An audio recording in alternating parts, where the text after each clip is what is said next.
What's up, guys? We're here at the Tournament of Power in Las Vegas with George Machado, top 64 finalist. We made it to top 64, but we died instantly after. But we lost to the second place finalist, so I don't feel too bad. Justin Rios took it with the exact same deck, kind of. It's maybe like 2 or 3 cards off, but me and Justin really jumped into the tank and worked on this. I want to give a shout out to him, Peter Catani, and Dehan. They were very instrumental in, the performance of the deck, just knowing about it. It's a very intricate deck to play, but it was a great experience here. I think there was like 200 players, and we managed to make the top 64. And we played Sun Goku right here, okay? So if you guys are a part of the Patreon, you've already seen kind of like a version of this deck, kind of like what this deck does. This was only really revealed to the Patreon members, competitive build, as well as others. So if you guys haven't joined that, please make sure you check it out for competitive content. We had a few other members in top 64 and 32 as well. But I unfortunately had a small run, but this deck did end up taking the whole tournament, so this is very powerful. It does have some pretty weak matchups, but honestly, if you study this deck a lot, it's very powerful. So Sun Goku on one side, activate battle. And this is any time it goes into battle, and there's not once per turn, so you can continue doing this ability. It pretty much makes any extra card in your hand draw 1 plus 10k, essentially. You also have the ability to take a life as well. So any extra card that you pitch during battle, once per battle, becomes essentially draw 1 card plus 5k, take up to 1 life, which is fantastic. You could do that if your opponent attacks you 5 times, you do it 5 times. Then Awaken Surge, choose whatever, red and blue, put it under, draw 3, untap 1, pretty standard with Awaken Leaders. And then the backside is actually really powerful because it activates at 5 or less life. And you can do one of 2 things. You can, what we call it is Thoughtseize, because in Magic the Gathering, you look at your opponent's hand. You pick any card, but it has to be 35k or lower, and your opponent discards it, and you draw a card. So very powerful. And or if you don't have a Universe 7 out, you can do the buy back 3 extra cards from Warp or Drop. So you can get back 3 different named extra cards. So you can draw 6, or you can make your opponent, discard 2 and you draw 2. So both abilities, very strong, very powerful leader. That's it for the leader. Let's start off with the Tournament of Power. This is a very thematic deck, which I love about it. We got Whis Tournament Spectator. So the Tournament Spectator is going to be your main key card in making sure that you have the Tournament of Power Arena. This deck functions pretty fluidly, extremely fluidly with the Tournament of Power Arena. Without it, it becomes a badly structured deck because you have so many multicolored cards that would come in with energy exhaust. So we went with Whis instead of Krillin because Whis actually guarantees you the Tournament of Power Arena. We were actually playing Krillin at the beginning, and sure, Krillin can get you an extra card or Tournament of Power Arena if it's in the top 7, but if it's not, we wanted to make sure in a day that could have been 8 to 10 rounds long that we're consistently seeing the Tournament of Power Arena. So Whis the Tournament Spectator was the card of choice, and this can keep searching your Tournament of Power Arena, so you have multiple copies against decks that kill your Tournament of Power Arena. So that's cool. We played 4 tops. This is Sensei's Divining Top, essentially. It does have a new ruling that you can't put the card to the top and bottom. All of them have to go to the same place, so all 3 can be rearranged and put to the top, or all 3 rearranged and put to the bottom, which sucks because we were really playtesting this deck without that ruling because Bandai had never really clarified this. So this was still kind of a risky deck to take with such little testing with the new, quote-unquote clarification on the ruling. But it's still very powerful because it lets you play all your cards without energy exhaust if they're red-blue. So obviously it's a red-blue deck. And then, like I said, you rearrange your deck to find this guy. This is 90% of why the reason is the deck is so good is because of this guy right here. This Apex of Power. This card is $200 plus for a reason, probably even more after this weekend, because it instantly just wins you the game. This Victory Strike ability, when this card deals damage, you win the game. Yes, you win the game immediately. Doesn't matter how much life they have left. So super powerful. It's an ultimate, so you can only have one in your deck. It has the Invoker keyword ability, which we're going to see is very key in making this deck powerful, but it doesn't really matter because Activate Main, you can cheat it out for 5 energy, 2 red and 3 blue. All you have to do is reveal this card, shuts off all abilities from your opponent, excluding extra cards, so they still have access to their negates, but all their cards essentially become vanillas, including their leader. Very important.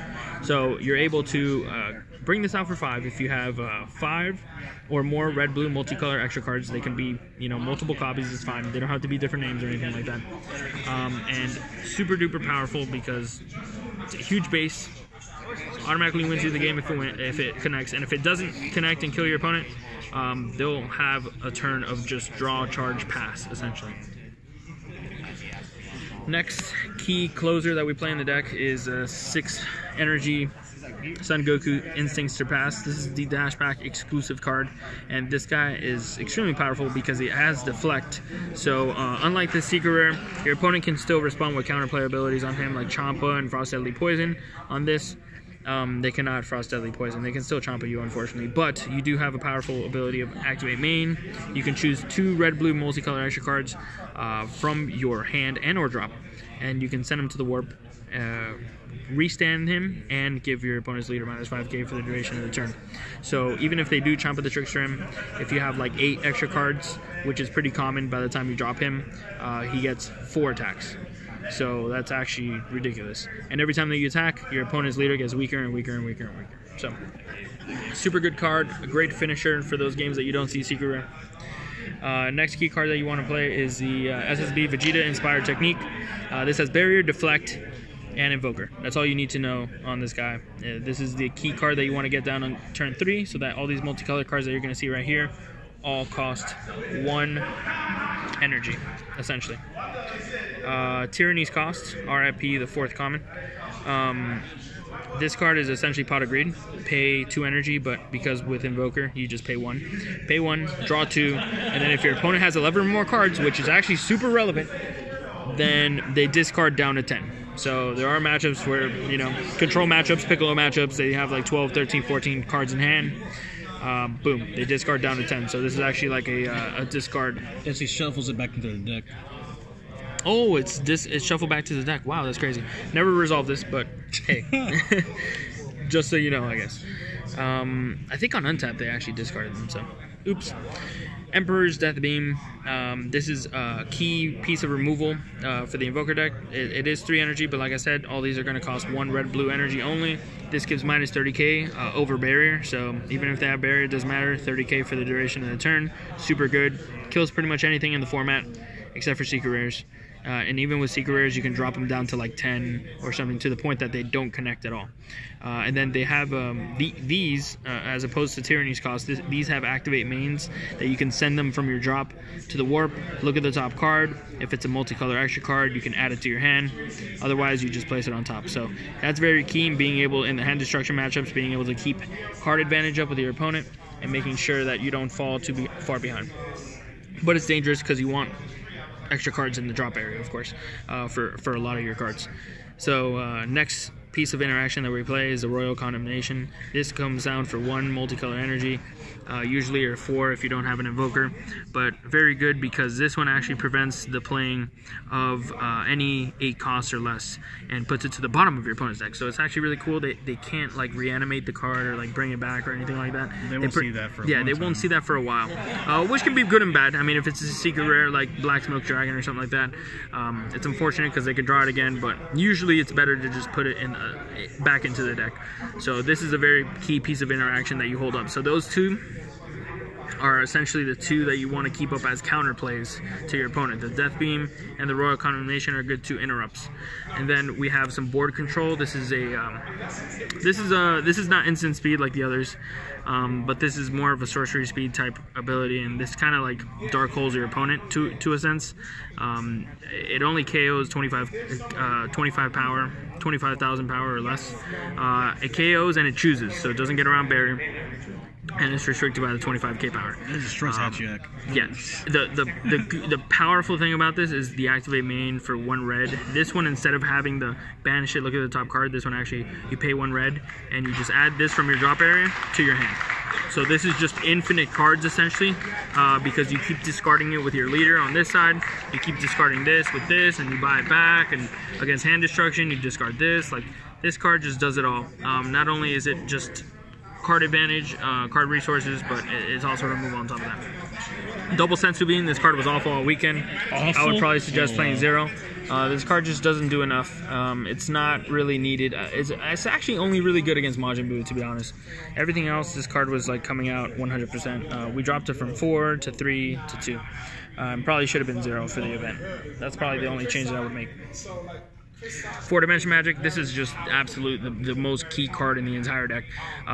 Being able to tap out on your Secret Rare on 5 and then back it up with a Dimension Magic, make sure that you never lose a game, because now not only are they trying to take down a Secret Rare, but now they have to take it down with 2 energy up. That means you have 2 pieces of interaction because your Secret Rare has Invoker. So super powerful, making sure that when you tap out, you get 2 pieces of interaction back up, because they're usually multicolor energies. Next negate is All Too Easy, which it didn't show up at all, really. It's cool, it's cute, because you can discard it with your leader, because you can discard any extra card with your leader. That includes Tournament, Power Arena, or All Too Easy. And then that way you always have access to, it essentially makes any card in your hand a negate, as long as you pay the 1 cost for the All Too Easy.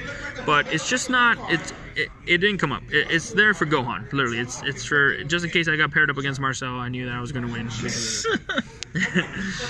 Next for the super combos, we played 2 Beerus, Divine Obliterator. Very cool, because you can use that any life, doesn't matter. It's always 10k, so even if they shut off your abilities. And it also restands a multicolor energy, a multicolor red-blue energy. So this is very good. Being able to free up a piece of interaction. Like I said, tapping out is really bad in this deck, and sometimes you have to do tap out plays, which is why Dimension Magic is so good. But this kind of like allows you to not only combo out of an attack, but make sure you free up a piece of interaction.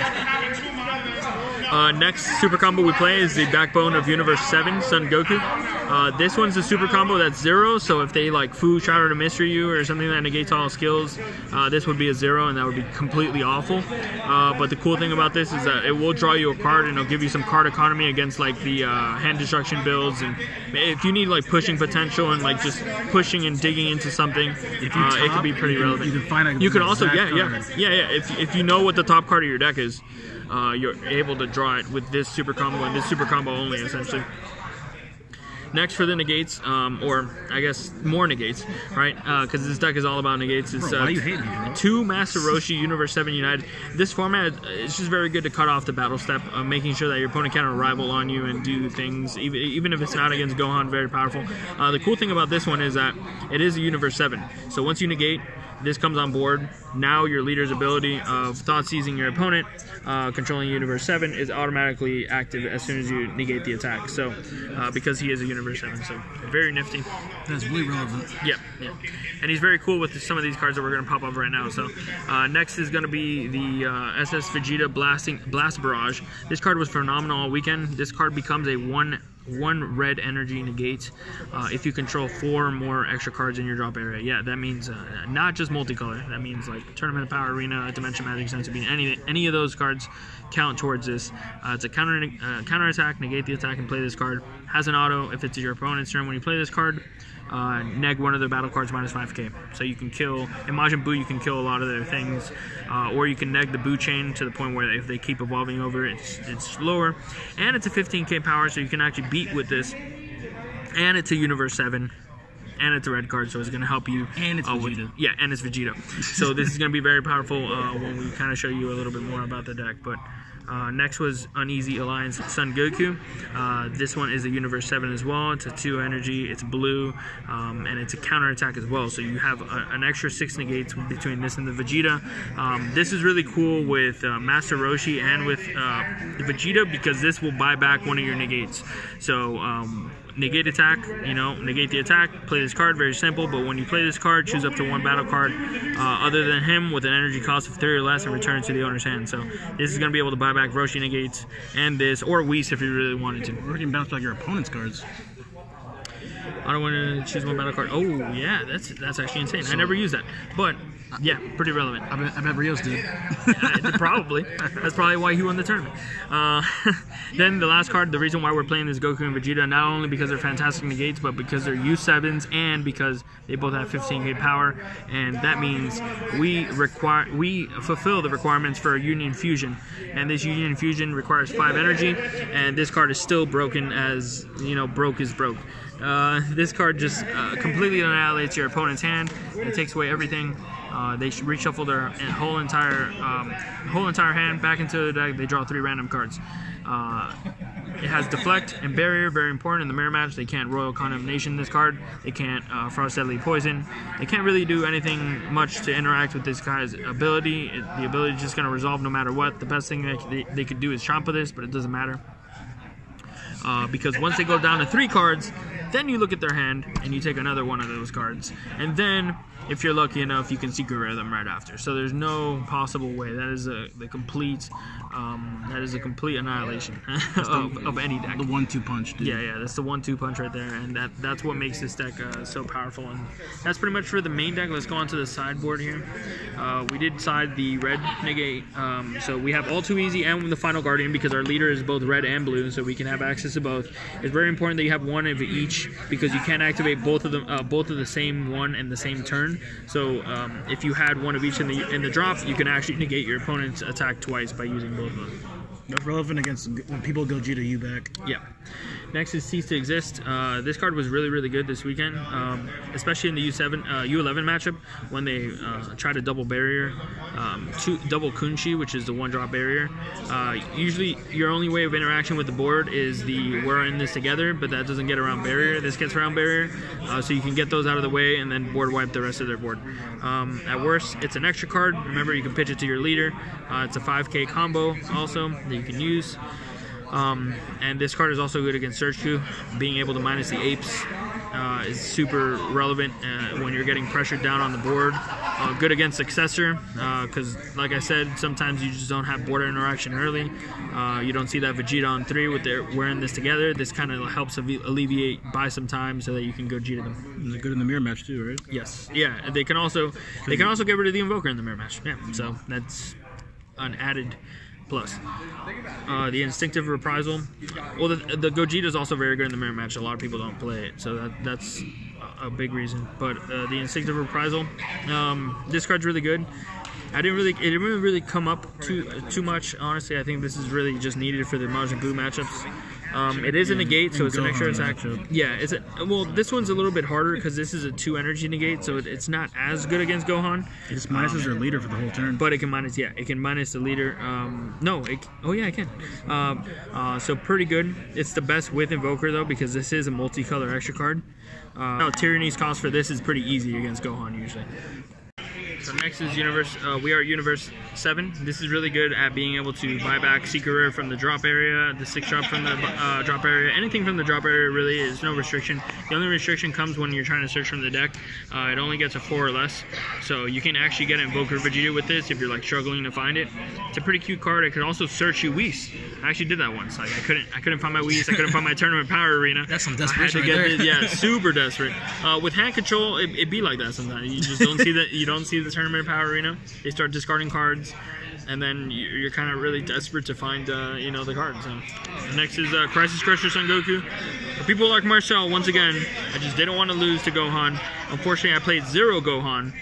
Super unfortunate. I was super prepared for the deck, but yeah, just very good because the key thing against Gohan is that if they don't have a Self-Awakener, they're waiting till turn 3, and they won't. So you're just buying a turn. Yeah, you're just buying a turn. This just buys you a turn. Once you see it, buys you a turn, and then you're ready to play an Invoker and Awaken and do all that stuff before Gohan catches you effectively with your pants down.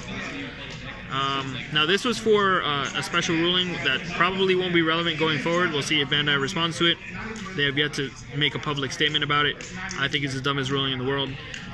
There's a cell that interacts very awkwardly or weirdly or things that you wouldn't expect. It comes out from the drop area if you control an Android 17, and it requires 1 green and you to control an Android or 17. Yeah, 17. So all you got to do is spam that ability, and even though you played that cell once, you can keep spamming that ability to the point that your opponent keeps discarding cards. So the game plan was to get their cell to the drop and then play this, and then if they want to play that cell out, then they would at least drop 2, and then at that, maybe that would mitigate them because the cell deck does not see a lot of cards, and you have to be cell leader to even have access to that combo. This is also cool for Self Awakener because that cell deck does not swing at you. So not only are you really ripping cards from them, You but get to 5 life somehow. yeah, and you get to 5 life really fast. You get to Thoughtseize them, get to see what's going on. But this was only for that matchup. I was super scared. Remember, like I said, they can keep playing that cell depending on how much green energy you have. If you have 5 green energy, you know, they discard 5 cards. Next is 3 topos. This is great. All weekend, fantastic.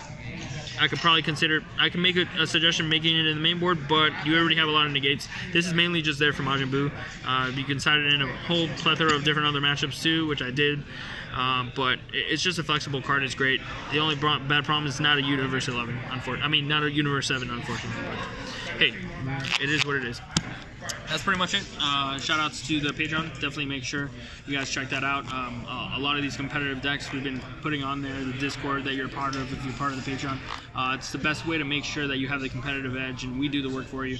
So it's glad to see a lot of people that profited and were successful from the from what we put out on there on the content. And we have a lot of new patrons on there too. So make sure you check it out. And then shout out to the rest of the team. Everybody pretty much secured a top placing, and then we won the Team Wars. So pretty successful weekend. We're looking forward to what the rest of the season has in store. And yeah, until next time, guys. Thanks for watching.